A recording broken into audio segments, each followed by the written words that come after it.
Buenas noches, muchachos, ¿cómo están? Buenas noches, bien. Buenas noches. ¿Y usted? Hola, Buenas noches. buenas noches. Bien, gracias por preguntar.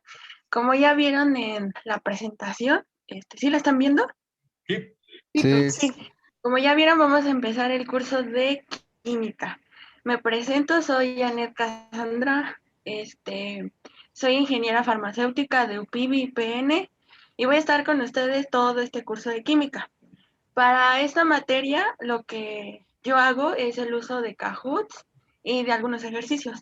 La idea de los Kahoots es que no usen material de apoyo, no vean sus apuntes, no vean las guías, nada. Y los ejercicios sí pueden usar material de apoyo, pero esos son como que una herramienta extra para que después hagan su Kahoot o su guía, como gusten. Y bueno, como es un curso en línea, sabemos que pues se pueden presentar situaciones que se nos salen de las manos.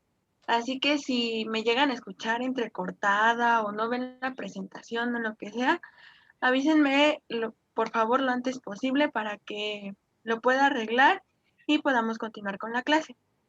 Y también una disculpa si escuchan un ruidito, es mi ventilador. La verdad es que hace mucho calor, pero yo me encierro para que no escuchen otro tipo de ruido. No se escucha, Bueno. no se preocupe. Bueno, qué bueno, gracias. Vamos a empezar entonces, con la introducción. ¿Alguien de aquí sabe más o menos qué es la química? Yo. A ver, dime, José. Yo. Sí, dime. Es es aquella ciencia que estudia toda la materia. Sí, es correcto. ¿Y su Para ser más transformación? específicos, exacto, también estudia sus transformaciones. Y la química es una ciencia experimental que estudia la composición, estructura, propiedades de la materia, incluyendo la relación con la energía y sus cambios, como bien lo acaban de mencionar sus compañeros. Aquí viene una palabra súper clave, que es la materia. Y la materia la definimos como todo aquello que ocupa un lugar en el espacio sin importar su tamaño. Todo lo que ven a su alrededor e incluso lo que no pueden llegar a ver es materia. ¿Qué cosa no pueden ver y que sí es materia? Por ejemplo, el aire. Otros ejemplos, pues se me ocurre su cuaderno, su calculadora, lo que sea. Todo eso que ocupa un lugar en el espacio es materia.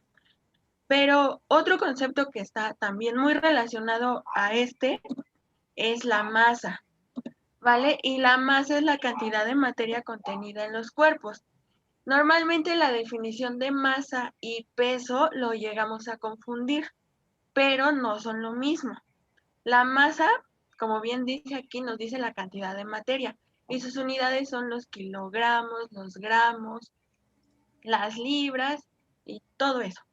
El peso está más bien relacionado con la fuerza de gravedad con la que se atraen los cuerpos hacia la Tierra. Y las unidades del peso son en newtons. Eso lo ven más a fondo en física, pero les hago esta aclaración porque lo llegan a confundir con el peso y no son totalmente diferentes, ¿vale? ¿Hasta aquí alguna duda que tengan? No. No. Vamos a continuar.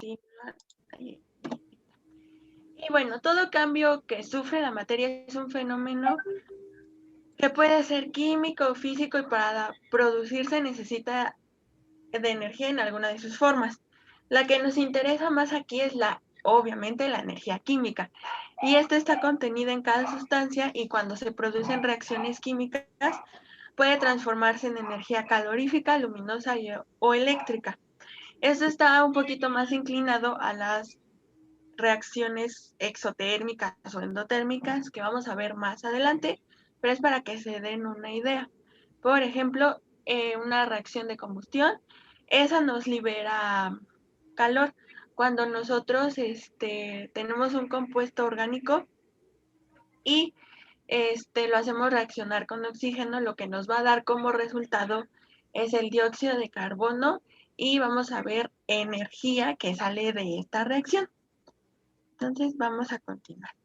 Vamos a hablar de un personaje que igual muchos ya lo conocen, que es el famoso Antoine Lavoisier. Es considerado el padre de la química porque él demostró una ley súper importante. No sé si alguien se acuerda de esa ley. La materia no se crea ni se destruye, solo se transforma. Exacto, la famosa ley de la conservación de la materia. Como bien mencionó su compañero, la materia no se crea ni se destruye, solo se transforma. Y bueno, él también nos dice que en toda reacción química la masa de los reactivos es igual a los productos de la reacción. Volviendo al ejemplo que les mencioné de la combustión, que tenemos cualquier compuesto orgánico, imaginemos metano, y lo hacemos reaccionar con oxígeno y nos va a dar como resultado el dióxido de carbono, también nos da el agua y la energía. Si nosotros empezamos a contar cuántos átomos tengo de carbono, y hidrógeno y oxígeno, nos vamos a dar cuenta que no está, o sea, no tenemos la misma cantidad, no está balanceada, ¿vale? Entonces, este tipo de reacciones no se pueden llevar a cabo, porque lo mismo que tengo de este lado, lo debo de tener aquí en los productos. Sí lo vamos a ver a detalle, pero es un ejemplo para explicarles esto de aquí arribita. No, de abajo, perdón. También otro ejemplo, pues así súper sencillo, que ustedes cuando preparan un agua de limón, digamos que esos ingredientes son 1 litro de agua, 700 mililitros de jugo de limón y 3 cucharadas de azúcar. Ustedes cuando preparan su agua de limón, todos los ingredientes que les acabo de mencionar están en su agua de limón, solo que en vez de ya estar por separados, ya forman solo una sola fase, ¿vale? Pero al final de cuentas, lo mismo que tuvieron en sus ingredientes, esa cantidad la van a tener también en su agua ya lista para tomar. No sé si tengan aquí alguna duda. No, ninguna. No. Vamos a continuar entonces. Y bueno, la materia se clasifica. Esta es en mezclas y en sustancias. Una mezcla es la combinación de 2 o más sustancias en el cual se conservan sus propiedades características. Estas también se dividen en heterogéneas y homogéneas. Vamos a verlo más adelante. Y bueno, también la materia se clasifica en sustancias. Y las sustancias es una forma de materia que contiene una composición definida y propiedades características. Y estas se dividen en compuestos y elementos.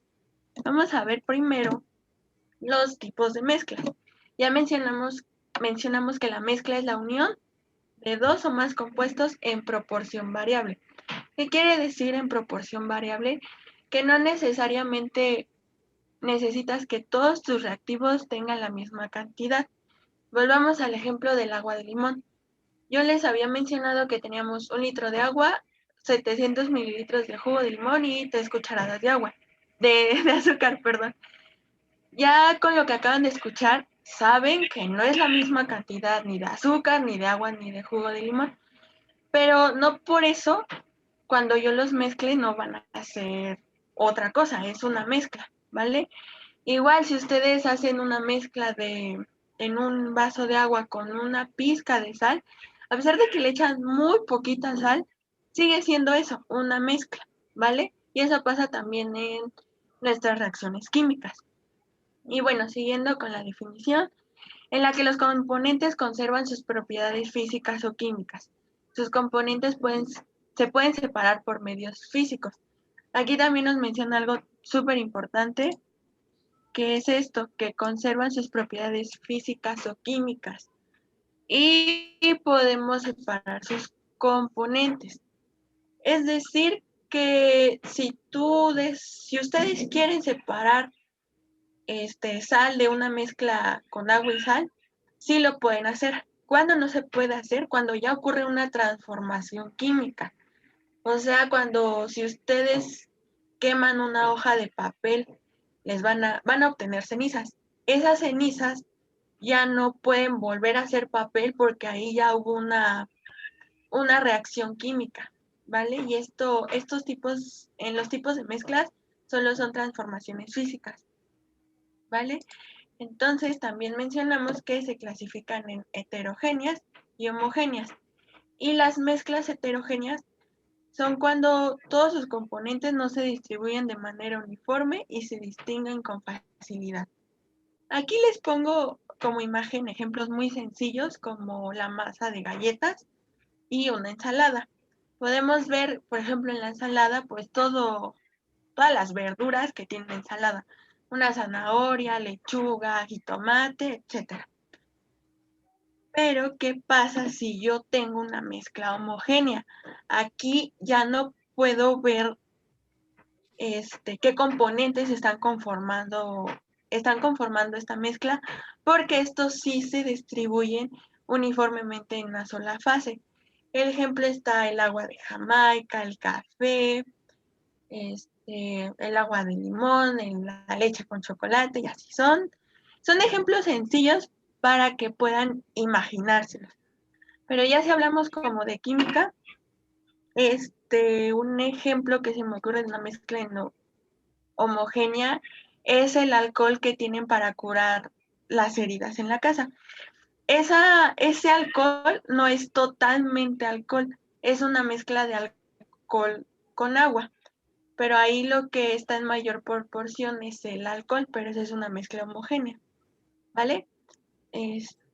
También mencionamos que estas mezclas las podemos separar y es por medios físicos que se denominan métodos de separación.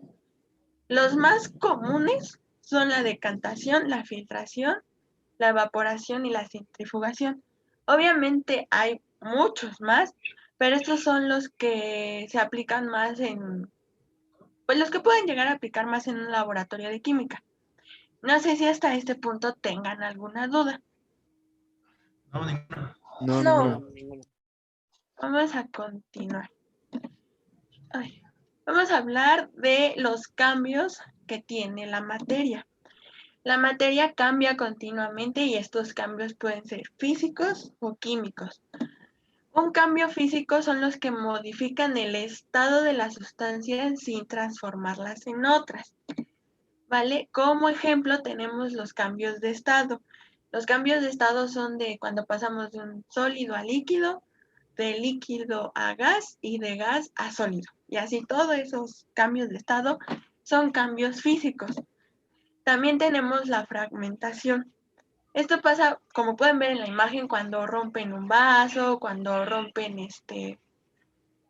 no sé, un lápiz, cuando parten a la mitad una hoja de papel. Eso es un cambio físico, porque a pesar de que ya lo rompieron, todos esos cachitos que obtienen de romper cualquier objeto, sigue siendo el objeto que tuviste al inicio, nada más que en cachitos. También tenemos la dilatación. La dilatación es un cambio físico debido al cambio de temperatura. Puede darse por frío o por calor. Si alguien de aquí ha preparado, bueno, no ha preparado, más bien ha puesto a congelar, pues agua, o bueno, para preparar los hielitos, Normalmente el envase de los hielitos lo llenan hasta el tope. Cuando ustedes sacan sus hielos, pueden darse cuenta que el hielo forma como, o sea, sale del borde del envase.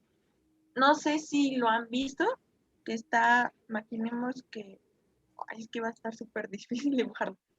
Digamos que, oye, ¿cómo se lo dibujo? O sea, este es el envase del hielito. Y el hielo lo que va a hacer es salirse un poquito del envase. No sé si lo han visto Sí, cuando como hacen que sus se hielos. hincha o sobresale del Como que molde. se hincha Poquito. Exacto, se infla, se hincha. Y eso pasa realmente es una dilatación. ¿Vale? Eso pasa cuando nosotros estamos disminuyendo la temperatura del agua. También tenemos dilatación por calor. ¿Y dónde lo vemos? En las vías del tren. No sé si han visto algunas vías del tren, pero pueden darse cuenta que las vías no están unidas. Hay como ciertos espacios entre cada vía. ¿Por qué pasa esto?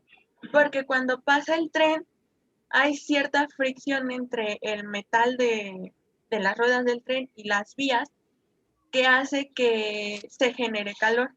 Y ese calor lo que está provocando es que el metal como que se dilate a tal grado de que ya cuando pasa el tren, esta se una, ¿vale?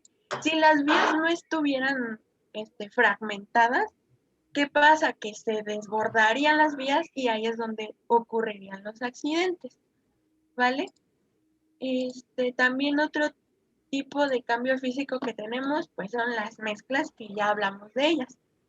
Y ahora como cambio químico.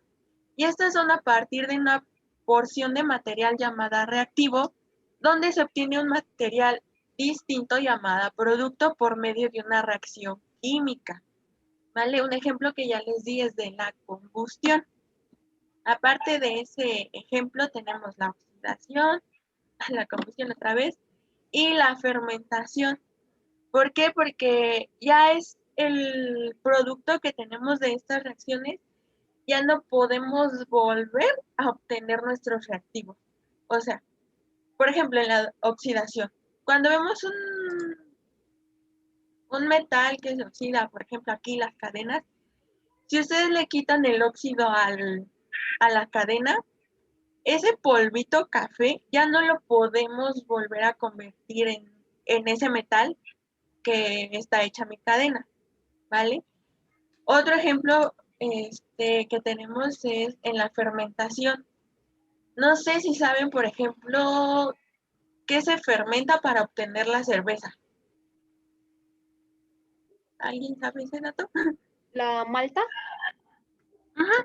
la Eso cebada. yo ah, es que no estoy segura. Según yo sí, también es la cebada. Vamos a dejarlo en cebada.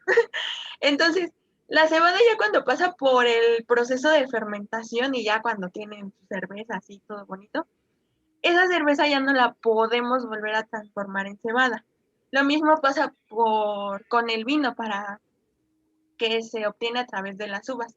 El vino que ya fabricamos, que ya tenemos listo para tomar, ya no lo volvemos a obtener en uvas, por ejemplo.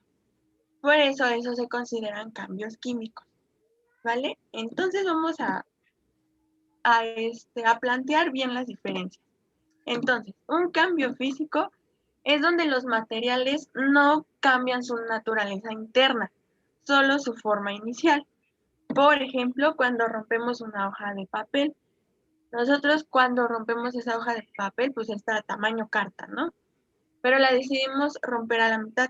Sigue siendo papel, solo que ya te mide diferente, ¿vale? Entonces, tus reactivos, después de sufrir el cambio físico, va a seguir siendo lo mismo. ¿Qué pasa con los cambios químicos? Bueno, los materiales se transforman en otros muy diferentes tras la reacción química. Por ejemplo, la combustión. A partir de nuestros reactivos, vamos a obtener los productos. Otro ejemplo que les puedo dar es la reacción para obtener nuestra sal de mesa. Esta reacción se lleva a cabo del sodio y el cloro y obtenemos el cloruro de sodio.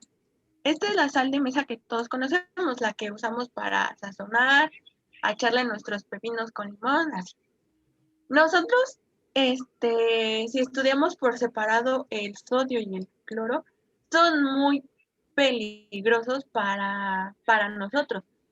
Por ejemplo, el sodio, si lo hacemos reaccionar con agua, produce como, no explosión como tal, pero sí causa como un chispazo que llega a ser peligroso. El cloro también es un gas muy peligroso porque nos daña las vías respiratorias. Pero por alguna extraña razón, cuando los juntamos estos dos, nos forman la sal. Y la sal, pues, es muy diferente a lo que teníamos en nuestros reactivos de acá. Ya no nos hacen daño, incluso no lo podemos comer, ¿vale? No sé si tengan alguna duda hasta aquí. No. No. No. Vamos a continuar. Bueno, vamos a hacer esta primera actividad que nos dice, observa las siguientes imágenes, indica cuáles son cambios físicos y cuáles son químicos. Empecemos con el primero.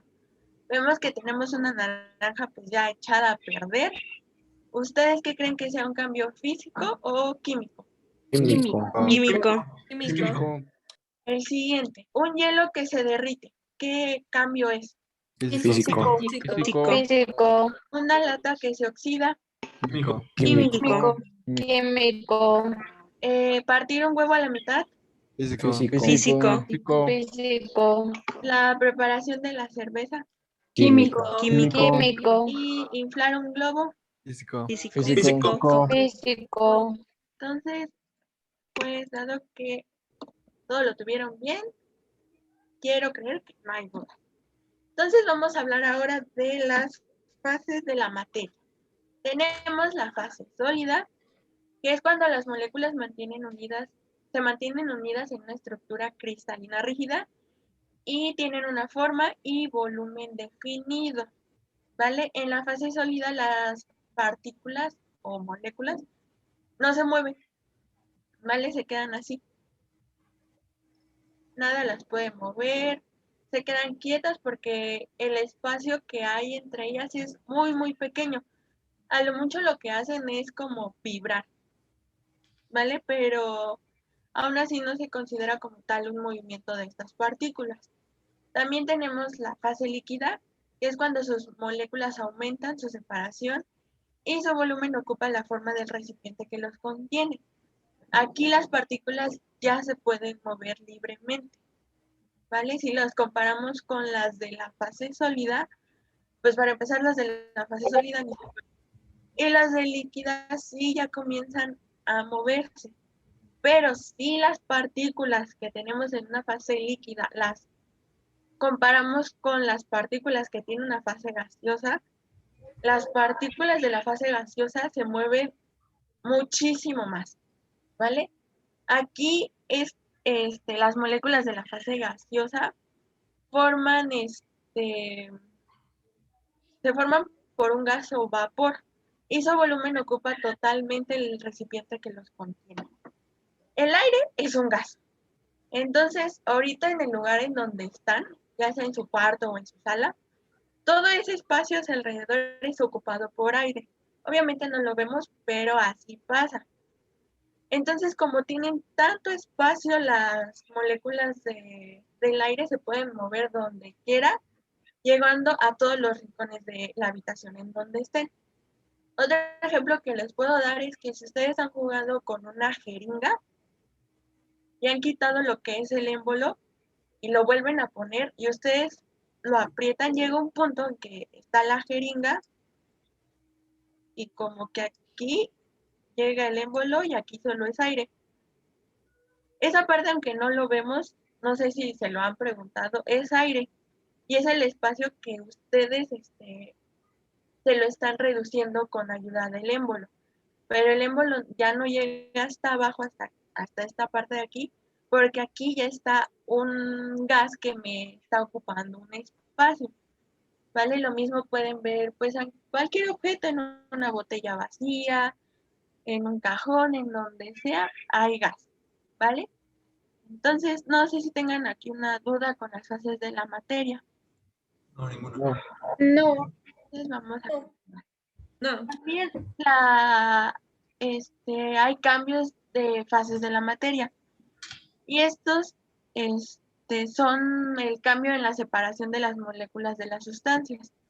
Tenemos la fusión, la ebullición, la solidificación, la condensación y la sublimación. ¿Vale?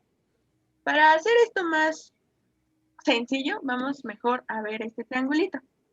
Aquí nos indica que de estado sólido, para yo pasar a estado líquido, tengo que realizar una fusión, ¿vale? Si yo quiero pasar de estado líquido a gas, lo que ocurre es una evaporación. Y si yo quiero pasar de gas a sólido, pasa por una cristalización. Los que están en color rojito, todas esas flechas rojas, es que necesita un aumento de temperatura. Y las que están en azul necesitan una disminución de temperatura. ¿Vale? Por lógica, si ustedes sacan un hielo de su refrigerador, más bien el congelador tiene menos 10 grados Celsius, si no me equivoco. Y si ustedes lo sacan de ahí, pues ya la temperatura que va a tener ese hielito va a ser la temperatura ambiente, que está como en 27 grados más o menos, en días normales, no calurosos. Y ahí pues ya le estamos aumentando su temperatura, porque pasó de menos 10 grados a 27 grados. Ya hay un aumento. Tal vez no es tan drástico, pero lo hay. Ahora, ¿qué pasa? Que el agua que yo obtuve de ese hielo que saqué, decido calentarlo más. Bueno, pues ahora lo que va a pasar es una evaporización y esa agua se va a convertir en gas, ¿vale? Como pueden ver, si yo quiero pasar de estado gaseoso a sólido, yo tengo que disminuir la temperatura, ¿vale? Pero no se confundan. Y en la sublimación, esa ocurre de un estado sólido a gaseoso. Y sí pasa un aumento de temperatura.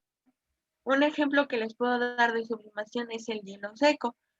El hielo seco, bueno, está aquí en esta imagen. Es esto de aquí. El hielo es un sólido, pero nosotros con aumentarle su temperatura vemos que se convierte a gas. Aquí algo muy importante es que si yo paso de sólido a gaseoso o de gaseoso a sólido, yo no paso por el estado líquido necesariamente, ¿vale? Aquí es como si diera, pues sí, un salto directamente a sólido gas o gas sólido, ¿vale? Sería para no recorrer todo el ciclo del agua, ¿no? Exactamente, es para no recorrer el ciclo del agua. Entonces, no se confundan que no, o sea, no se queden con la idea de que para que yo pase de sólido a gas, forzosamente tengo que pasar a líquido. No, no necesariamente. Puedo hacer una sublimación, bueno, puede ocurrir una sublimación y así hacer que mi sólido pase a gas. ¿Vale? No sé si tengan hasta aquí alguna duda. No. Disculpen, No, ninguna. digamos que también se le podría llamar polimerización a fusión. ¿Polimerización? Bueno, es que yo lo vi así en cuarto semestre, cuando estaba estudiando. Órale, polimerización. No, polimerización es otra cosa. No, Entonces, no, de hecho sí se me hace súper raro porque, o sea, en esto de cambios de fases de la materia nunca había escuchado polimerización. De todos modos, como ya me dejaste la duda, lo voy a investigar y ya te confirmo bien, ok, pues, ¿por qué te dijeron eso? O realmente qué es la polimerización. no, es que cuando yo vi estos cambios de la materia, creo que estaba en cuarto semestre, justamente a la fusión también se le puede llamar polimerización, pero quería aclararme esa duda porque esta profesora, créame que lo aclaraba como si fuera algo realmente cierto. Ay, caray. Lo voy a buscar, sí, te lo voy a investigar porque sí, nunca lo había escuchado. ¿Vale? Entonces Sí, ya me dejaron tarea. Está bien. Vamos a continuar entonces. Bueno, vamos a hablar ahora de el átomo. La materia está formada por partículas muy pequeñas llamadas átomos, ¿vale? ¿Y qué es el bendito átomo? Bueno, es la unidad básica de la materia, ¿vale?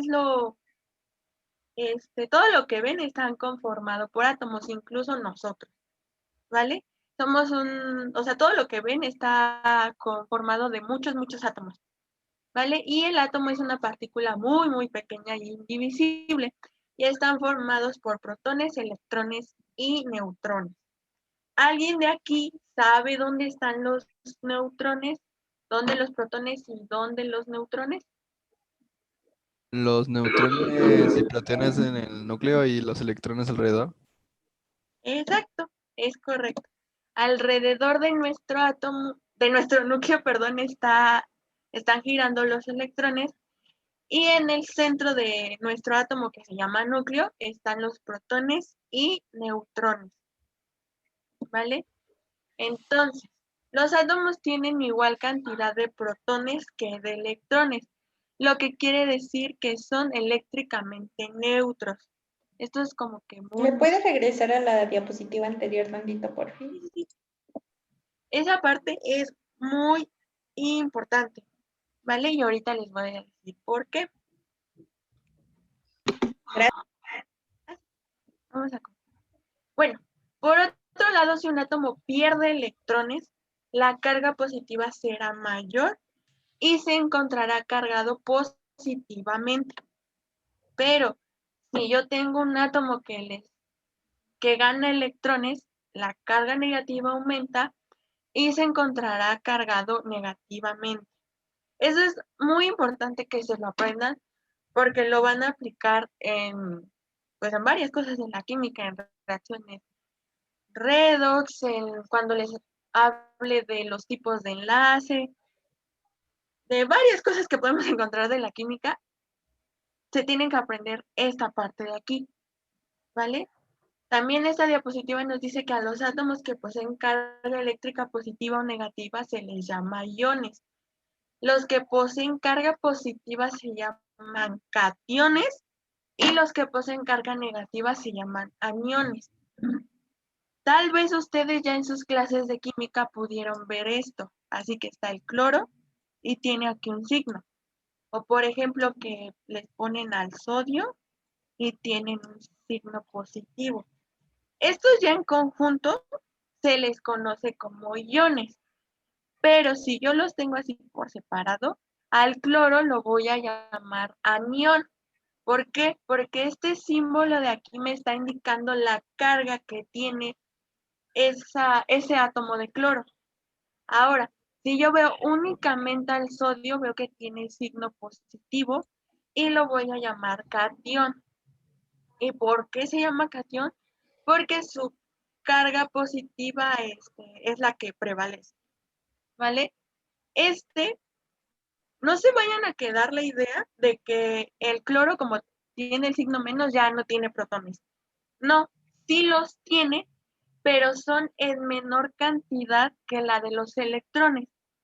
Es decir, por ejemplo, que el cloro, esto me lo voy a inventar, que el cloro tiene 7 protones, pero tiene 9 electrones. Pues ya vemos que hay 12 electrones más. Por eso su carga negativa prevalece y yo le pongo el signo menos y le llamo anión. Lo mismo pasa con el sodio. Sí tiene electrones, pero ahora tiene menos. Digamos que tiene 6 electrones y 10 protones. Ya vemos que hay una diferencia. Entonces, ya por eso su carga positiva prevalece y lo voy a llamar cation. No sé si tengan dudas en esa parte de anión, cation, ion, No. ¿no? Bueno, no sé si ya escucharon que ya, bueno, aquí donde estoy ya empezó a llover.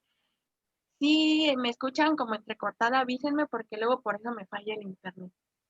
Entonces, vamos a hablar de las características de los protones, neutrones y electrones.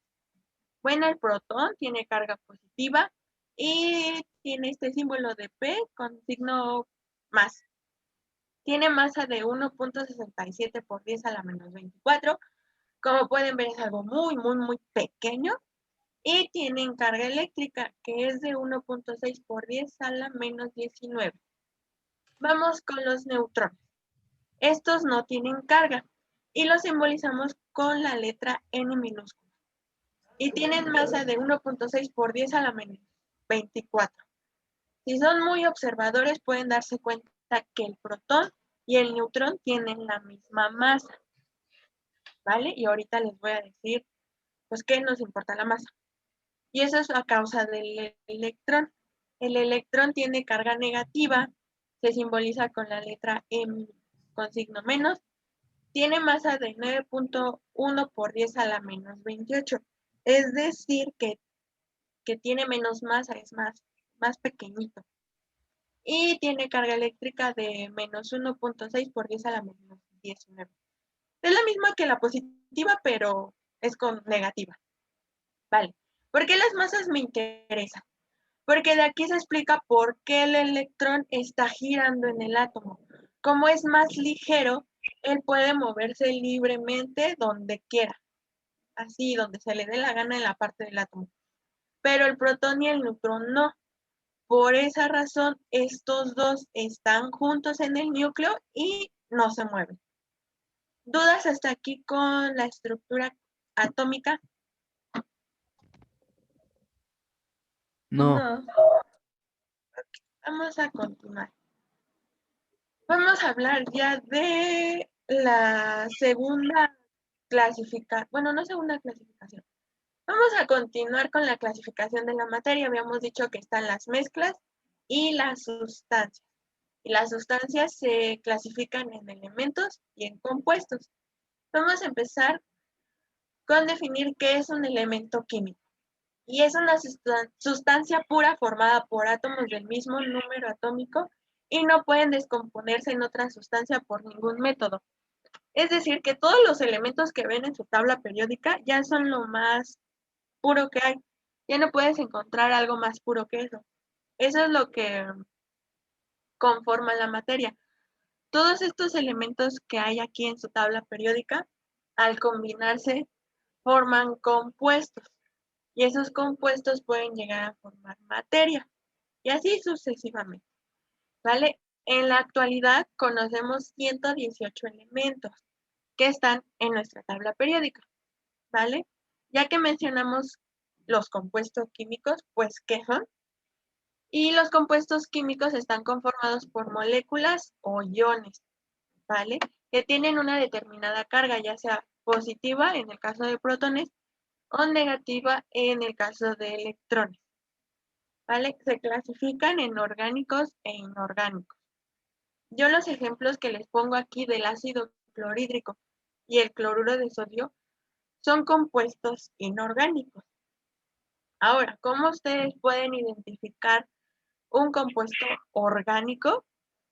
Normalmente a la química orgánica también se le conoce como química de carbón. ¿Por qué? Porque todos esos compuestos tienen carbón sí o sí. O sea, sí los conforman otros elementos, pero todos, por regla general, tienen carbón. Por eso también se le llama así a esa rama de la química. Ahora, tal vez ustedes se pregunten que si todas las moléculas que tienen carbón son orgánicas. Y la respuesta es que no. Hay excepciones.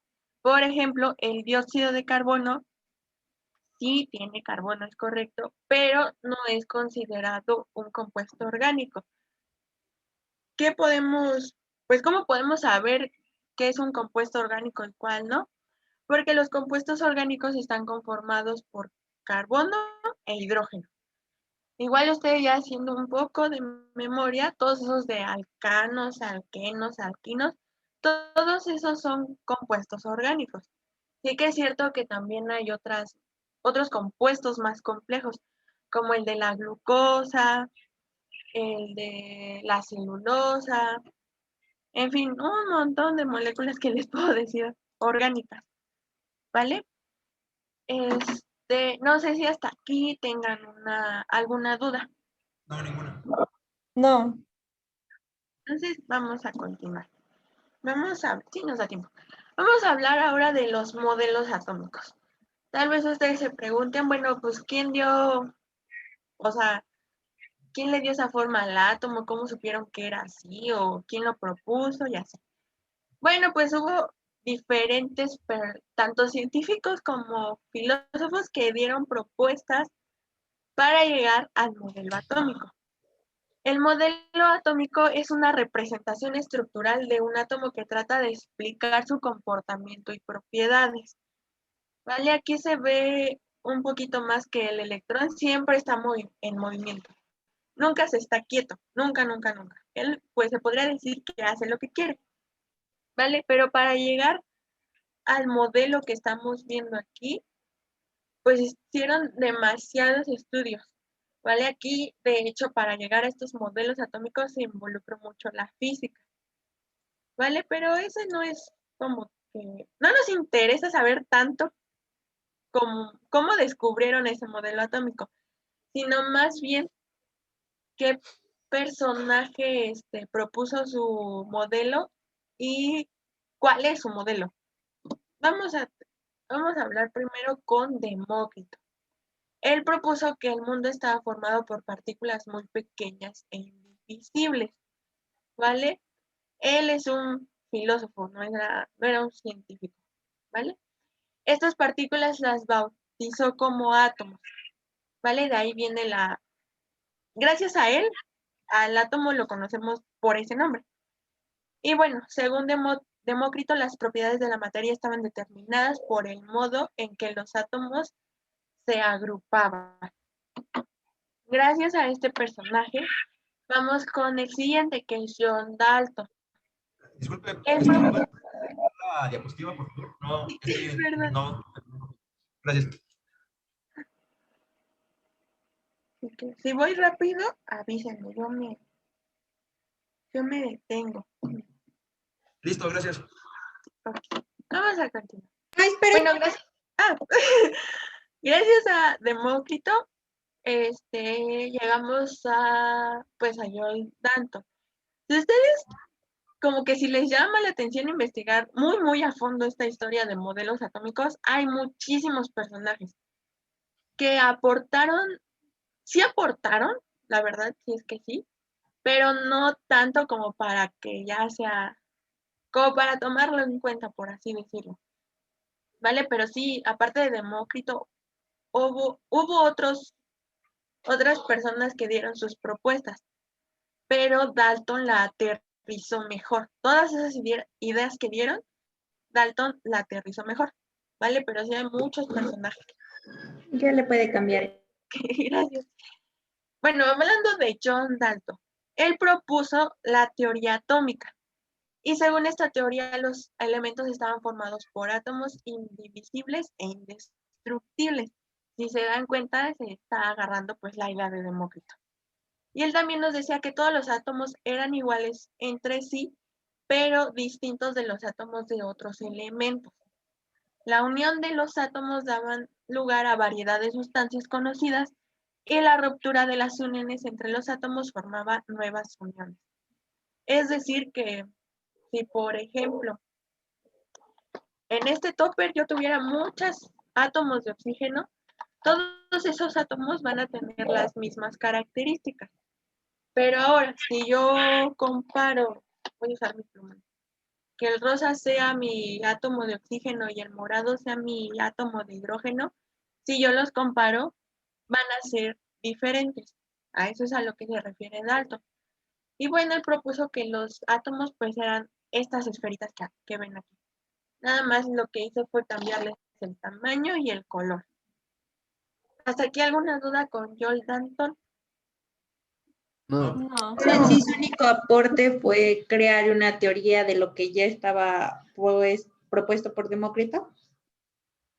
En realidad todo es así, o sea, como que ya poquitos sí empiezan a hacer como sus experimentos para explicar más cosas del átomo, pero en realidad todos empezaron a basar en los conocimientos del otro. O sea, si no hubiera dicho esto Demócrito, Dalton no hubiera llegado a esto. Y si Dalton no hubiera propuesto esto, Thomson hubiera probado su budín de pasas, y así sucesivamente.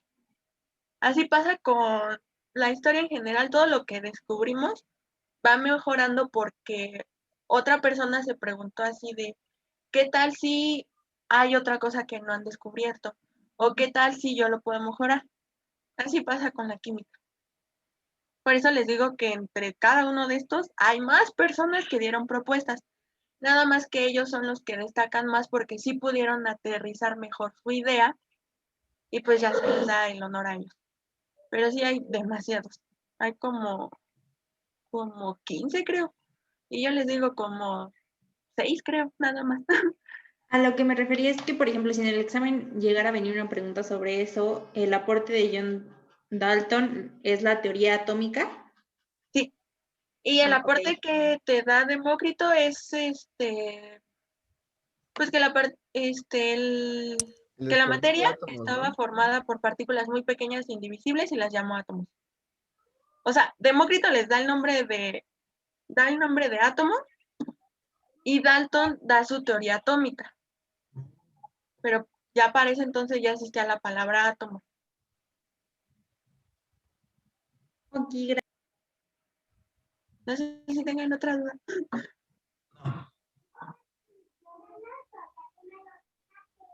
No, así no, estamos. ninguna. Ah, bueno, vamos con el siguiente. Joseph John Thomson. Él demostró que dentro de los átomos hay unas partículas diminutas con carga eléctrica a las que llamó electrones. Creyó que el átomo estaba formado por una esfera de carga positiva en la que se incrustaban los electrones como las pasas en un pastel. Cuando Thomson propuso su modelo atómico, se sabía que los átomos eran neutros. O sea, ya para este punto ya se sabía que los átomos tenían cargas y que eran neutros. Pero llega Thomson y dice, y como que explica el por qué son neutros.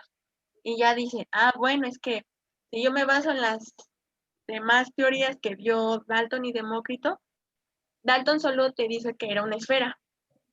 Entonces, por esa razón, Thomson sigue con esa idea que es una esfera, pero que esa esfera ya tiene carga positiva y que todas esas bolitas que tiene incrustadas son electrones con carga negativa.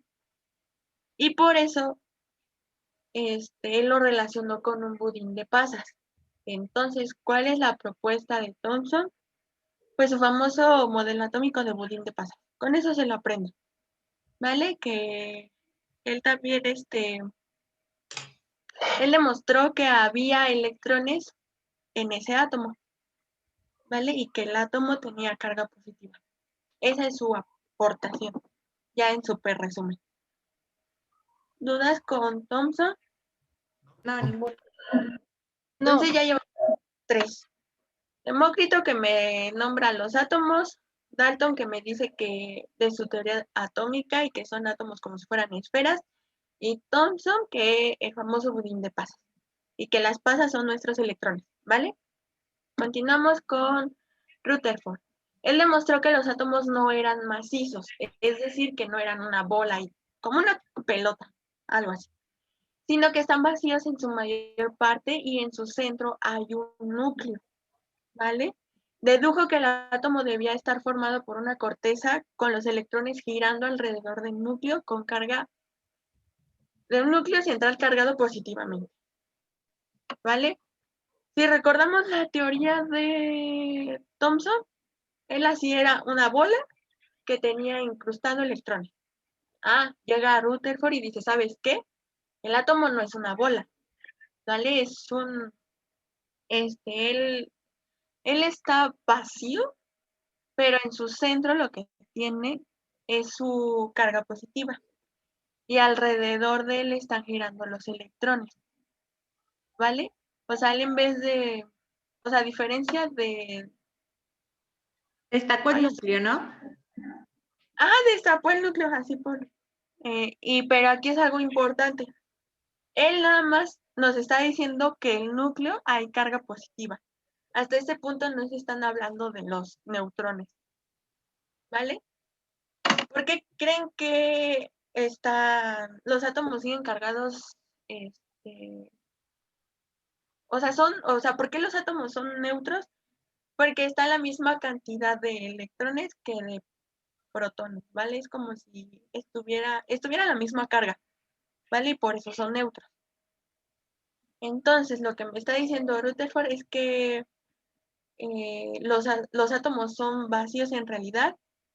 En el núcleo tenemos a los protones y alrededor de ese núcleo me están girando los electrones. Esa es su aportación. Ya llevamos 4. Demócrito, Dalton, Thomson y Rutherford. Vamos con el siguiente. Con Bohr.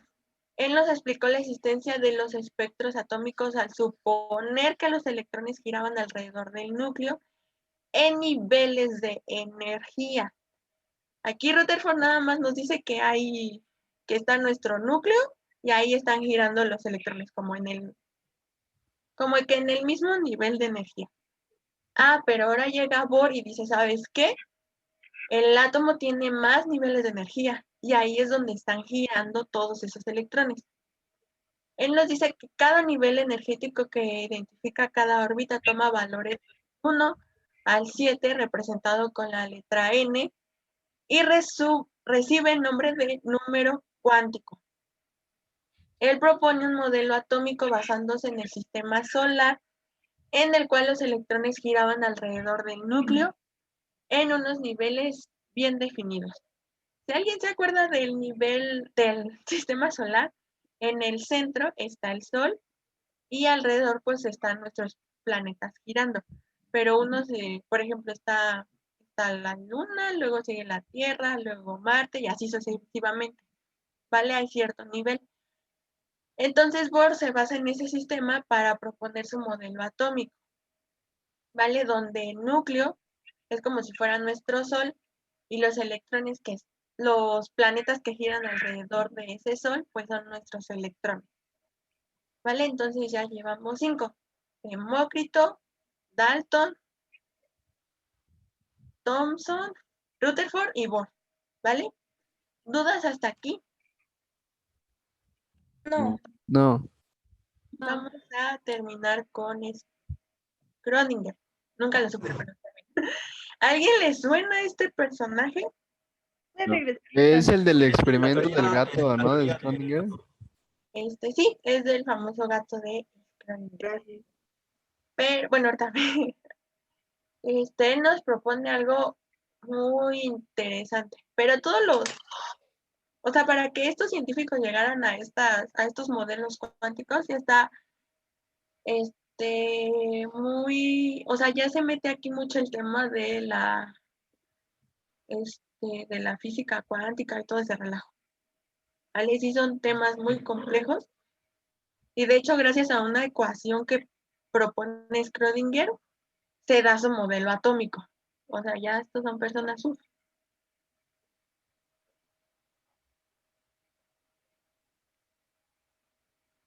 Ya, gracias. Entonces, el modelo de Schrödinger con sus niveles y subniveles explica la estructura del átomo y la forma geométrica de la densidad electrónica probable en cada uno de los niveles y subniveles de energía. Él ya propone un modelo mecánico cuántico, ya son cosas muy súper avanzadas. Y bueno, él nos dice que ya en estos orbitales que tiene el átomo, hay cierta densidad electrónica, ¿vale? Y esa densidad electrónica me la da los electrones. Como ya habíamos mencionado, como los electrones están siempre en movimiento, pues hacen que todo esto pues tenga carga siempre. Entonces, los que nos tenemos que aprender cuántos son, 6. Demócrito, Dalton, Thomson, Rutherford,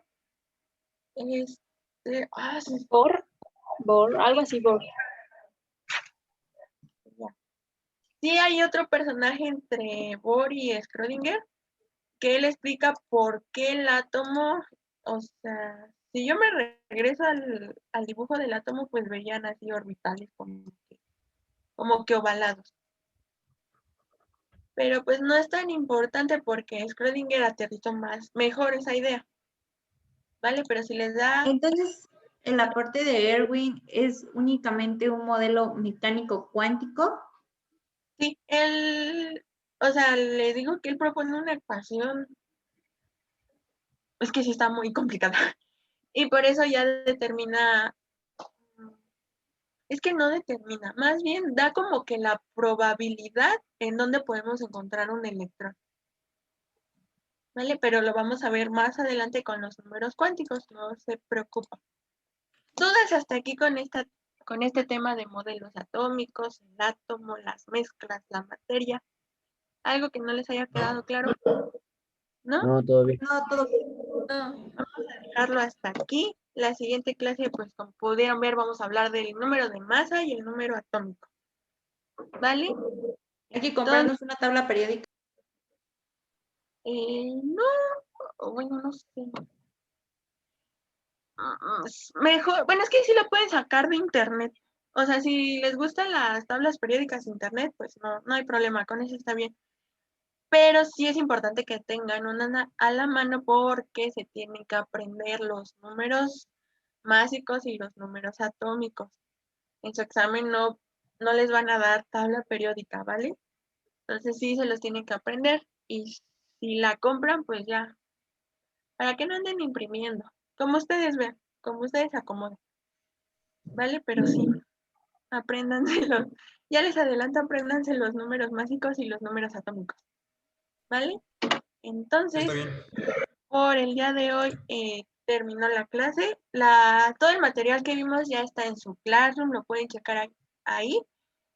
Y ahí ahorita les subo una actividad para que practiquen todo lo que acabamos de ver. ¿Vale? Tengan bonita noche, descansen y nos vemos la siguiente clase. Hasta luego. Gracias. Gracias, hasta luego. Hasta luego. Gracias. Gracias, hasta luego. Gracias. Buenas noches. Bye.